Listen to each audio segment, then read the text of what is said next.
All right, this is going to be the vendor negotiation training.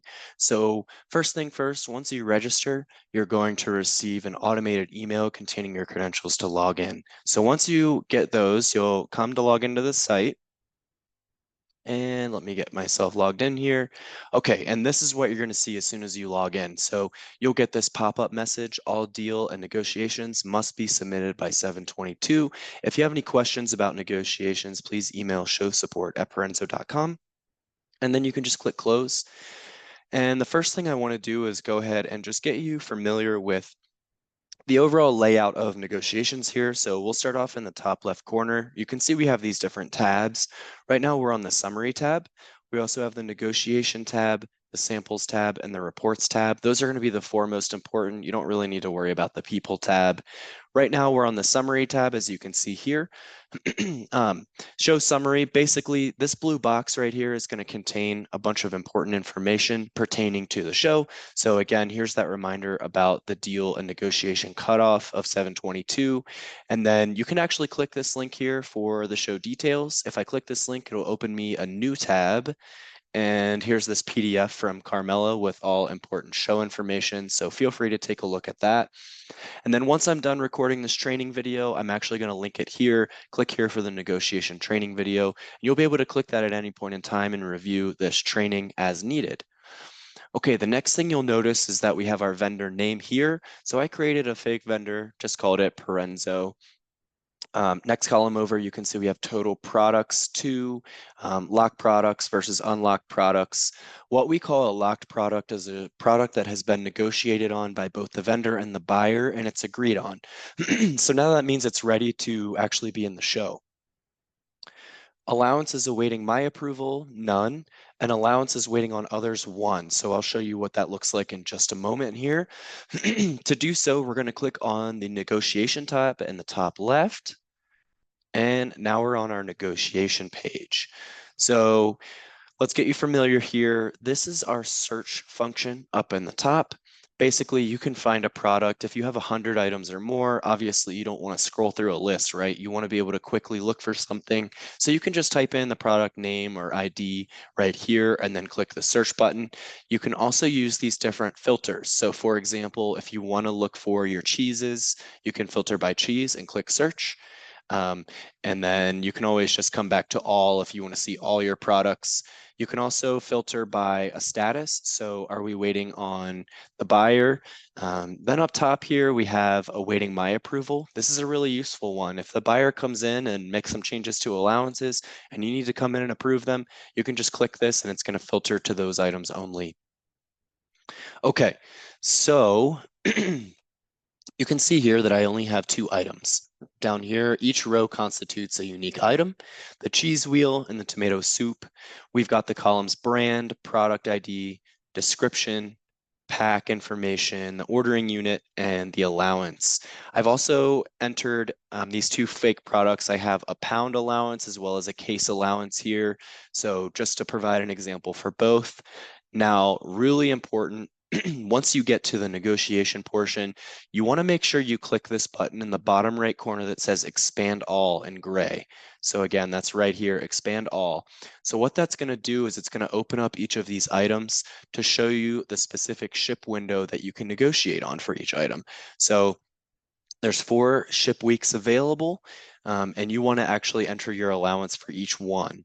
Now, there's a few options here. You can see I've already entered 10 cents for this item for the week of September 30th. And then I've got some allowances entered for November 11th and December 2nd as well over here. Let's say on the week of October 21st, I want to add an allowance as well. Let's say it's 0.05. So I'll just type that in. And that's per pound, as you can see here. What you'll notice is once I actually enter that allowance, they turn green. And then in the status column, it's going to say wait buyer. Okay, so that means now the buyer has to come in and click approve.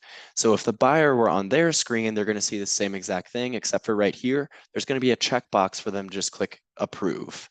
Now, on the next one for the case, let's say we want to just do 50 cents for every ship window. We don't have to type that one by one.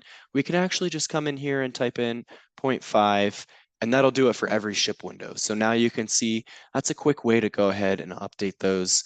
And now we're waiting on the buyer to make any changes. So from here, the next thing I want to show you is that you can actually come in and make adjustments in bulk as well.